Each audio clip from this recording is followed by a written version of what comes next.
অসুস্থতা আসবে। কথাটি বলতে যতটা সহজ, আসলে বাস্তবতার মুখোমুখি আসলে সেই সহজটাই কিন্তু খুব কঠিন হয়ে যায়। আমরা চাই সবাই সুস্থ থাকুন, সবাই ভালো থাকুন, সবার মঙ্গল কামনা করি, কিন্তু তবুও চিকিৎসা বিজ্ঞানের সূত্র নিয়ে আমরা যখন কথা বলি, তখন অনেক কিছু অজানা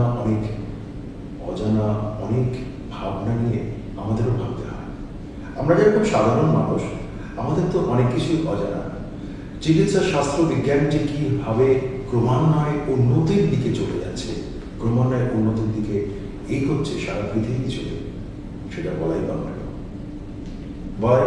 আমাদের ভারতবর্ষ কিন্তু ঠিক সেইভাবে এগোচ্ছে, এবং আমরা খুব কৃতজ্ঞ, আমরা খুব ঋণী এই ভারতবর্ষেই কিন্তু, এমনকি এই বাংলাতেও প্রচুর কাজ হচ্ছে চিকিৎসা বিজ্ঞান এবং গবেষণা নিয়ে। তারা একদম নীরবে কাজ করেন, তাদেরকে পাওয়াটা সত্যি খুব দুষ্কর, কিন্তু তারা কাজ করে যাচ্ছে সমাজের জন্য। প্রতিনিয়ত আবিষ্কার, প্রতিনিয়ত সেই আবিষ্কারের পদ্ধতি প্রয়োগ, এবং তার মাধ্যমে মানুষ সুস্থ হয়ে বাড়ি ফিরছে, সুস্থ হয়ে গেছে।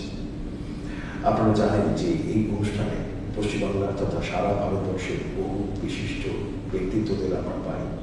তারা তাদের কথা বলেন, তাদের কথা শুনে আমরা সম্পৃক্ত করি, বলা বললো আপনারাও সম্পৃক্ত হন। আজকের অনুষ্ঠানে আমাদের সাথে যিনি অতিথি হিসেবে আছেন, তার পায়ের তলায় সর্ষে, তাকে প্রচুর ঘুরে বেড়াতে হয়, রিসার্চ ওয়ার্কের জন্য যেতে হয় দেশ বিদেশ, বহু সেমিনার, লেখালেখি, প্রচুর পুরস্কার, সমস্ত কিছু নিয়ে, কিন্তু তিনি ডেডিকেটেড একেবারে চিকিৎসা বিজ্ঞান এবং চিকিৎসা শাস্ত্রের বিভিন্ন ক্ষেত্রে নবতম সংযোজনের গবেষণা শুরু করেছেন। আপনাদের খুব কাছের মানুষ, খুব প্রিয় মানুষ, এখন তো খুব ভীষণ প্রিয় মানুষ, তিনি কাছের মানুষ, ডক্টর কৌশল কুমার, বায়োলজিক্যাল সায়েন্টিস্ট, তিনি আজকে আমাদের সাথে আছেন। আমরা কথা বলে সমৃদ্ধ হব, শুধু তাই নয়, অনেক নতুন জিনিস জানতে পারবেন। আশা করা যায় সমাজের জন্য, সোসাইটির জন্য এই অনুষ্ঠান অনেক বেশি কার্যকরী ভূমিকা নেবে। নমস্কার। আমি আপনাকে নমস্কার জানাই। আমি ডক্টর কৌশল কুমার। আপনার সুস্থ থাকুন, ভালো থাকুন, এটাই চাই। সবাই ভালোভাবে সময় কাটান।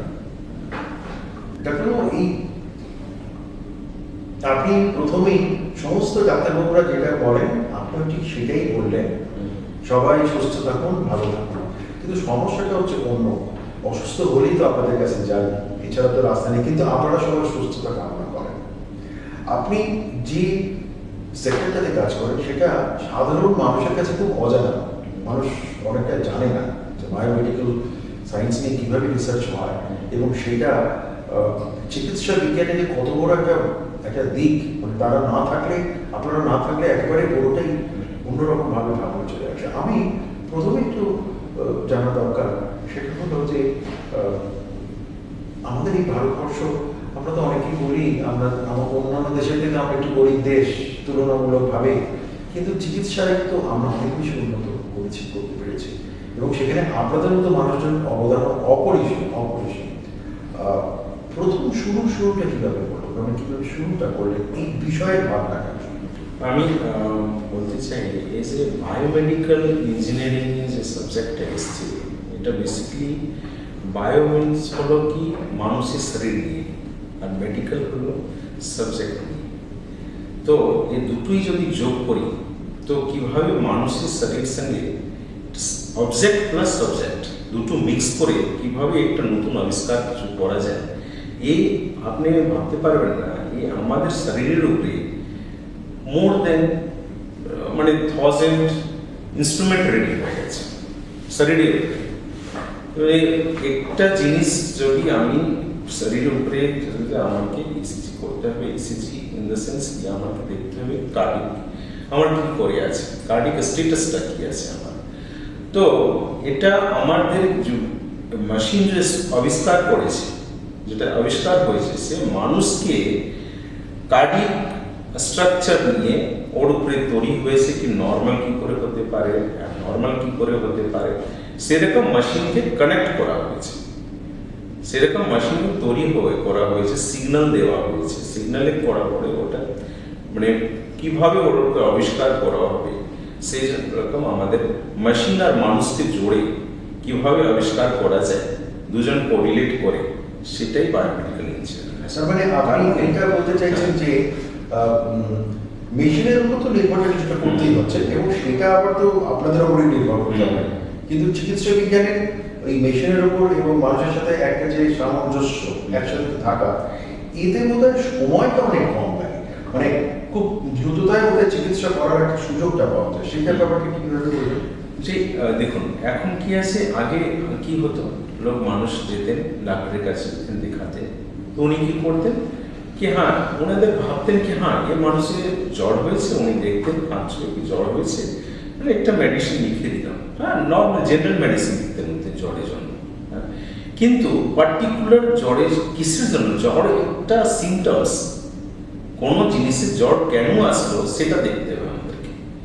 জ্বর এসছে একটা বিমারির সিমটমস হয়, হ্যাঁ লক্ষণ বলে দেয় ওটা, কিন্তু জ্বরটা রিজনটা কি, এই জ্বর কিসের জন্য, বিভিন্ন রকম রোগের জন্য জ্বর আসে, সাপোজ টাইফয়েড হলো, ম্যালেরিয়া হলো, সেটা ডিটেক্ট কি করে করবো মানুষ, যদি আমি ডিটেকশন করিনি কি হ্যাঁ এই মানুষকে জ্বর এসছে, আমার ম্যালেরিয়া হয়েছে তাই জন্য জ্বর এসছে, টাইফয়েড হয়েছে তাই জন্য জ্বর এসছে, তো ও টাইফয়েড আর ম্যালেরিয়া তো ডিটেক্ট করবে মেশিন, মেশিন যতক্ষণ বলছে না কি আমার টাইফয়েড আর ম্যালেরিয়া হচ্ছে, ডিটেকশন হচ্ছে, ডাক্তার সঠিক ট্রিটমেন্ট করতে পারছে না, উনি একটা ইনজেকশন করে মেডিসিন আগে দিয়ে দিতেন, হ্যাঁ কি এই মেডিসিনটা খান ঠিক হয়ে যাবে, ঠিকও হয়ে যেত মাঝে মাঝে, সেরকম ব্যাপার না, কিন্তু মাঝে মাঝে কি হতো প্রলংড লং টাইম নিত সারা আসা, হ্যাঁ ঠিক হওয়ার জন্য।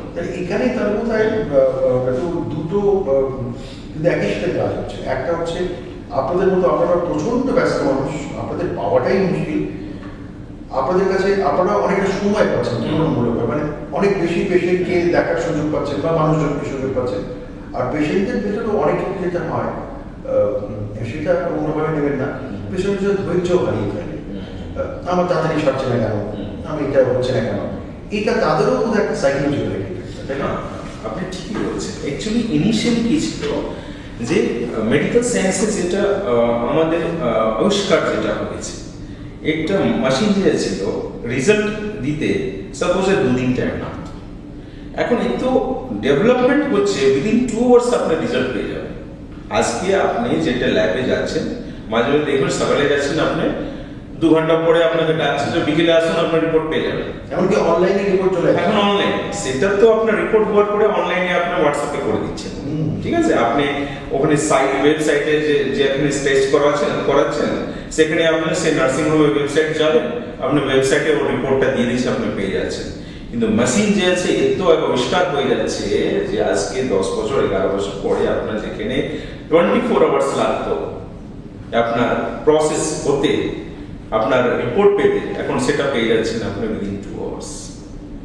তো এই যে ডেভেলপমেন্ট হচ্ছে, এটা মানুষকে তাড়াতাড়ি ট্রিটমেন্টও হয়ে যাচ্ছে সেরকম, যেটা সাপোজ 48 ঘন্টা পরে অপারেশন হতো, অপারেশন ওয়েট করছে, রিপোর্ট যতক্ষণ আসবে না অপারেশন করবো না, কেন কি করে করবে, সিটি স্ক্যান রিপোর্ট আসবে, ব্লাড রিপোর্ট আসবে, বায়োপসি রিপোর্ট আসবে, তারপরে তো অপারেট করবে, কিন্তু ও জানতে পারবে কোন জায়গা হয়েছে, কি প্রবলেম আছে, তারপরে তো আমি ট্রিটমেন্ট শুরু করবো।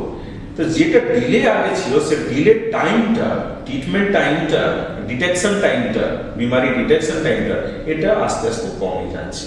এখানে আরেকটা কথা বলছি, সেটা হলো যে অনেক সময় যেটা হয়, এটা খুব স্বাভাবিকভাবে পেশেন্টের বাড়ি থেকে তারা তো অধৈর্য হয়ে পড়ছেন বটে, এবং প্রিয় দর্শক আমাকে মাফ করবেন না, আমার চেষ্টা নেবেন না, অনেক ক্ষেত্রে আমরা নিজেরা একটু বোঝার চেষ্টা করি নিজেদের মতো করে, এটা কিন্তু একটা অন্যায়, একদমই অন্যায় ঘটে। সেই জন্যই বোধ হয় যে কোনো একটা রিপোর্টের ক্ষেত্রে, সাধারণ রিপোর্টের ক্ষেত্রে কি থাকা উচিত আর পেশেন্টের এখন কি আছে, এই যে একটা তুলনামূলকভাবে কম্পারিজন ভাবে ওখানে কিন্তু লেখা থাকছে, এটা তো একটা অনেক বড় অন্তত পেশেন্টের কাছে, অন্তত মানসিক দিক থেকে সে প্রাথমিকভাবে সেটা ধারণা করে দিতে হচ্ছে, তাই না? এটা দেখুন কিছু ক্ষেত্রে ঠিক, কিন্তু কিছু ক্ষেত্রে প্রবলেম, তাই না?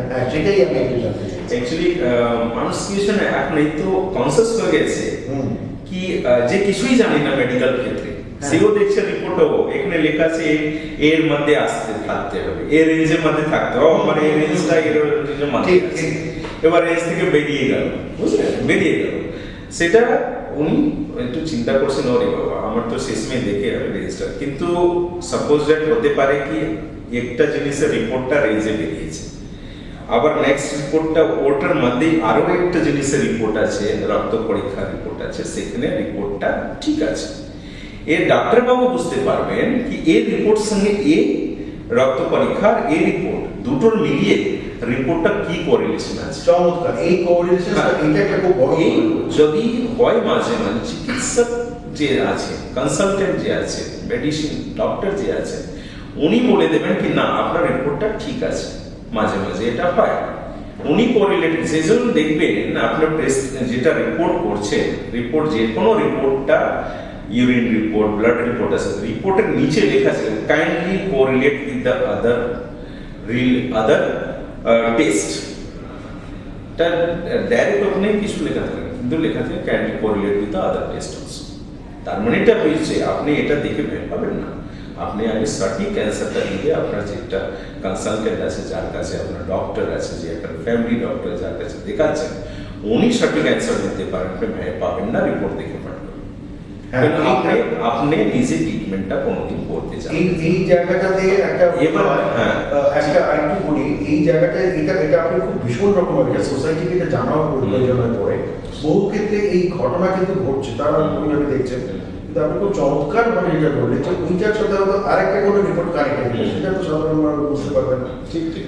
অনেক সময় যেটা হয় যে আবারও বলছি, এটা তখন দর্শকের কাছে ক্ষমা চাইছিলাম, এখন আপনার কাছে একটু ক্ষমা চাইছি।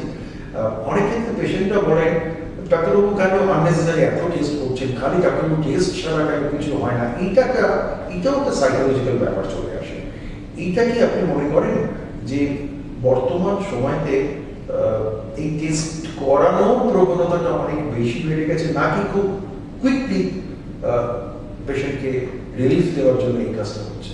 আপনি যেটা বলেছেন ঠিক বলেছেন, কিন্তু দেখুন অ্যাকচুয়ালি আমাদের বলি কিন্তু সাধারণ মানুষ ভাবে কি এতগুলো টেস্ট করতে হবে, সে এত টাকা লাগবে, ডক্টর মানুষ কাছে উনি গেলেই এতগুলো টেস্ট লিখে দেন, কিন্তু দেখুন উনি টেস্ট কি লিখবেন, আপনার যদি সঠিক ট্রিটমেন্ট করাতে হবে, আপনার যদি সঠিক জানতে হবে যে হ্যাঁ এই ট্রিটমেন্টটা করালে আমার এই ট্রিটমেন্টে এই ডিজিজ আমার হয়েছে, এগেনস্টে এটা হয়েছে, এগেনস্টে এই মেডিসিনটা দিলে আমার সাথে যাবে, ঠিক আছে। যতক্ষণ ওটা আপনি কনফার্ম হবেন না, আপনি যদি ডক্টরবাবু 4টে টেস্ট করেন, তার মধ্যে আপনি অ্যাবজর্পশন করে দেবেন ভেবে নিলেও এটা হতে পারে, সেই হিসাবে যদি আপনার ট্রিটমেন্ট করে দিলেন, আর যদি ঠিক না হলো আপনি কি বলবেন, ডক্টরবাবুকেই বলবেন যে আমার কি গেলাম, আপনি তো টেস্টও লিখলেন, তারপরে আপনি ওষুধও দিলেন, আমার বিমারিটাও ঠিক হলো না, টাকাও লাগলো। এই জন্য উনি যেটা করছেন ভুল করেন না, যেটা রিলেটেড টেস্ট থাকে সেই টেস্টগুলো লিখেন। আপনি ভাবছেন আমি তো গেছি একটা বিমারি নিয়ে উনি সুগার টেস্ট লিখে দিলেন, আমার তো সুগার নেই, তাহলে লিখলেন কেন? ঠিক আছে, আপনি এটাই ভাববেন কি সুগার নেই তাহলে লিখলেন কেন, কিন্তু ওই বিমারির সঙ্গে সুগারটাও রিলেটেড আছে কিনা, ঠিক আছে, সেটা কিন্তু ডক্টরই যে দেখছেন সেই বুঝতে পারবেন। আপনি বুঝতে পারেন আপনাকে সাপোজ দ্যাট কিছু ইনজুরি হলো, হ্যাঁ না, আপনার দেখলেন ইনজুরি হলো, তাহলে সুগার টেস্টটা কেন টেস্টটা নিশ্চয়ই উনি ইনজুরি হয়েছে, উনি রিকভারি হবে কত তাড়াতাড়ি সেটা দেখার জন্য দিতে পারেন। তার মানে যে দর্শক এইটা কিন্তু আপনারা বুঝতেই পারছেন, এটা খুব প্রচুর এই ব্যাপারে মানুষের জানার একটা কৌতূহল ছিল, সেটা ডাক্তারবাবু যেভাবে বললেন যে অর্থাৎ কি না, অনেক সময় আমরা যে রোগের জন্য হয়তো যাচ্ছি, সেই রোগের সাথে কিন্তু হয়তো কোনো না কোনো ভাবে অন্য কোনো রোগ জড়িয়ে আছে, হয়তো আপনি সেটা জানেন না, কিন্তু সেটা তো ডাক্তারবাবুই বুঝতে পারবেন। সেই জায়গা থেকে এআই এইটার মাধ্যমে চিকিৎসা বিজ্ঞানে একটা যুগান্তকারী আবিষ্কার হয়েছে। যুগান্তকারী সেই আবিষ্কার নিয়ে ডক্টর কৌশল কুমার সেই সায়েন্টিস্ট যিনি বিভিন্ন রকমভাবে কাজ করছেন, তার প্রচুর পেপার্স, প্রচুর সেমিনারে তাকে যেতে হয়, কথা বলতে হয়। এই বিষয় নিয়ে আমরা একটু জানবো, তবে এটাকে আপনার অনুমতি নিয়ে একটা ছোট যোগ করি আর কি, কেমন এই যে টেস্টের ব্যাপারটা বললেন, আপনি খুব সুন্দরভাবে বললেন যে ওই অনেকে হয় মানে তারা বললেন যে ইস এতগুলো টাকা টেস্ট করলাম, আমার কিন্তু কোনো রোগই ধরা পড়লো না, ইস টাকাগুলো চলে গেল। আসলে বোধ হয় ওই টেস্টটা করার মাধ্যমেও যদি কনফার্ম করে যে তারা এটা হলো না, আমরা বোধ হয় ওইভাবে একটা বিচার করি। এটা একটু যোগ করলাম। আমি এআই নিয়ে আসছি, যুগান্তকারী আসছে, এবং আপনারা একেবারে যেভাবে কাজটা করছেন এটার একটা অনবদ্য একটা বিষয়। কিন্তু তবুও এখনো পর্যন্ত বহু দর্শক, বহু মানুষ এই বিষয়টা নিয়ে কিন্তু খুব একটা বেশি ওয়াকিবহাল হতে পারেনি, তারা জানতে পারেনি। পুরোটাই আপনাদের উপরে নির্ভর, এবং এরও একটা অন্যরকম একটা থিওরি, অন্য প্রপার্টিতে যেগুলো আছে। আমি প্রথমে একটু ওই এআই নিয়ে বিষয়টাকে জানতে চাইছি, কিভাবে বর্তমান সময় চিকিৎসা আরো দ্রুততা বা স্পিড ব্যাপারটা চলে এসেছে। এআই ব্যাপারটা কি আছে, মানে মানুষের মতন একটা মাইন্ড কাজ করে, মানুষের মতন মাইন্ড কাজ করে, যে জন্য বলি কি আর্টিফিশিয়াল থেকে মানে কৃত্রিম বানানো হচ্ছে, সেটা মানুষ মতনই ও মাইন্ডটা কাজ করে। ওখানে আমাদের কিছু ডেটা, যেরকম আমাদের কাজ করি, আমাদের মাইন্ডে কিছু ডেটা আসলো, আমি ওটা লিখলাম, ওটা আবার তারপরে ট্রান্সলেট হলো। সেরকমই আছে কি আর্টিফিশিয়াল ইন্টেলিজেন্স একটা রোবট দেখে, রোবটের মধ্যে সেরকমই একটা আর্টিফিশিয়াল ইন্টেলিজেন্সের কাজ করে কি আমি এখানে সাপোজ ডেটা পুরো ফিট করলাম, পুরো ডেটা বেসড আছে, বিভিন্ন রকম 1000 অফ ডেটা আছে ওখানে একটা জায়গা আছে জিপিটিতে, ডেটা এআইতে data, different types of data, different disease of data, different symptoms অনুযায়ী ডিজিজ আছে, ডিজিজে কোন ডিজিজে কি সিমটমস থাকে সেসব ফিট করা আছে ডেটাতে, আর ও ডিজিজ যেন কি মেডিসিন দেওয়া যেতে পারে সেটাও ফিট করা আছে। কিন্তু আমি বারবার এটাই বলছি কি ডেফিনেটলি এটা খুব লাভদায়ক, কিন্তু মাঝে মাঝে কি হয়, আপনি সাপোজ ডাক্তার বাবুর কাছে গেলেন, উনি এআইটা দেখলেন, চাই আপনিও সার্চ করে নিলেন কি এআইতে সার্চ করলাম আমি আমার এই সিমটমস চারটি আছে, কি আসছে, আমার কি ডিজিজ হচ্ছে, কি মেডিসিন, কিন্তু আপনার সবসময় তো আমাদের শরীরে কি আছে, মেটাবলিজম আছে, হরমোন আছে বিভিন্ন, আজকে একটা আছে কালকে একটা চেঞ্জ করতে পারে।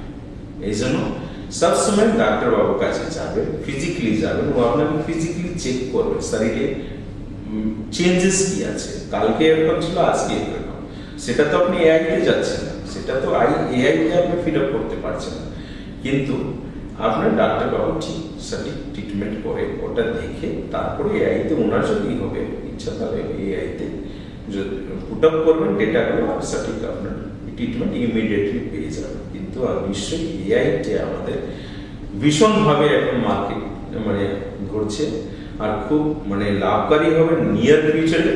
আমাদের যতগুলো মেডিকেল ইকুইপমেন্টস আসছে সব এআই বেসড আসছে, এআই আপনি ফিট করছেন ডেটা অটোমেটিকলি চলে আসছে কি এইটা আমার ইমেজ যেটা আসছে টিএমএস, এটা আমি যদি কম্পেয়ার করি রিপোর্টিং অটোমেটিকলি রিপোর্ট হয়ে যাচ্ছে। এখানে যখন আরেকটা বলছি, এটা আপনাকে একটা মাঝখানে বললেন স্ট্রাইক লাগবে, সেটা হলো যতগুলো মেডিকেল ইকুইপমেন্টস আছে এইগুলো এখন এআই বেসড হয়ে আসছে, কেমন?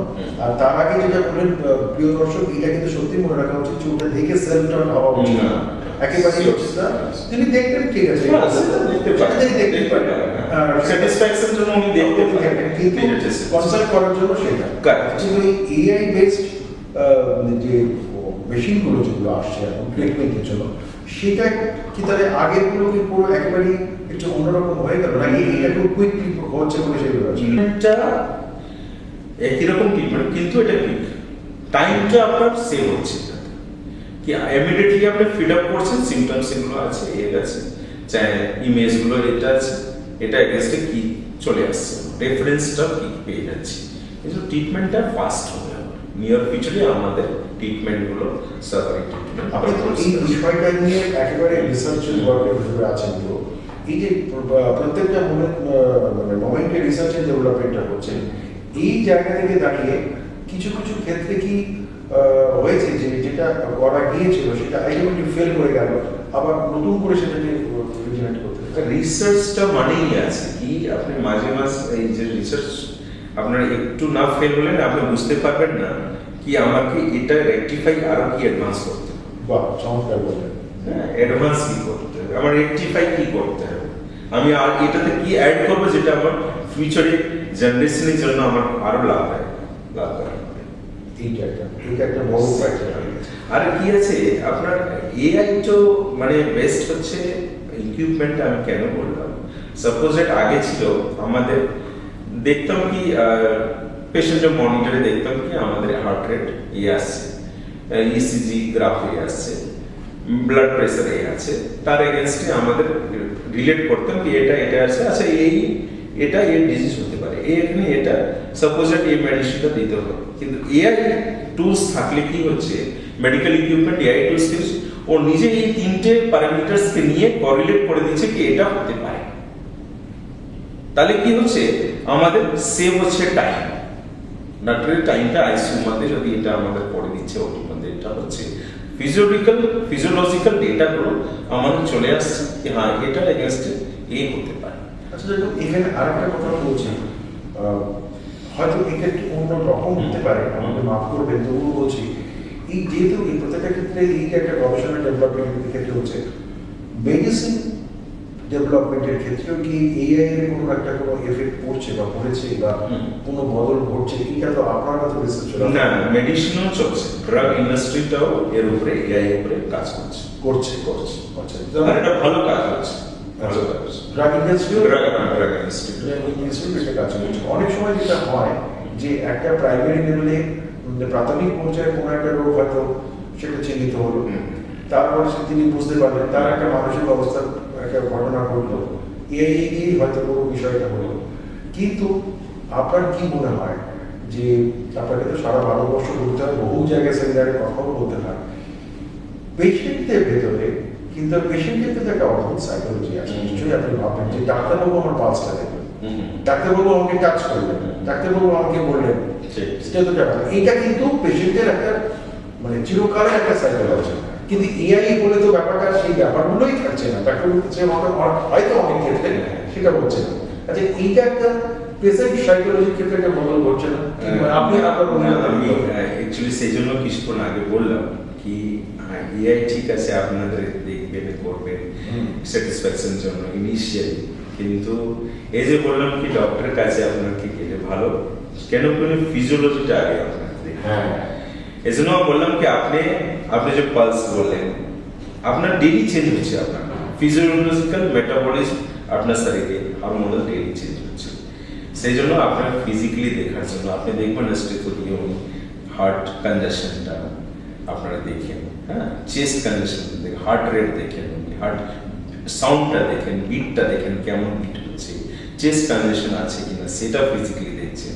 সেটা চেস্ট কনজাশন তো এখানে দেখতে পারবেন না, আপনাকে লিখতে হবে ওনার চেস্ট কনজাশন আছে, কিন্তু চেস্ট কনজাশন কি করে আপনাকে ফিজিক্যালি যেতে হবে, ডাক্তার দেখবেন চেস্ট কনজাশন হচ্ছে, উনি স্টেথোস্কোপ দেখবেন। আমি শেষে এই পর্বে এই এপিসোডটাতে আমি আপনার কাছ থেকে একটু জানতে চাইছি, আপনিও বলেছিলেন প্রথমেই আপনার সমস্ত কথাতেই সবার সাথে আলাপচারিতা আপনি বলতে পারবেন সবাই সুস্থ থাকুন, ভালো থাকুন, সে নিঃসন্দেহে সেটা তো বলবেন বটে, তবুও সাধারণ মানুষের জন্য আপনাদের সায়েন্টিস্ট যারা একদম বিহাইন্ড দ্য স্ক্রিন কাজ করছেন বলা যেতে পারে, তো তাদের জন্য আপনার বেসিক্স কি বলতে চান?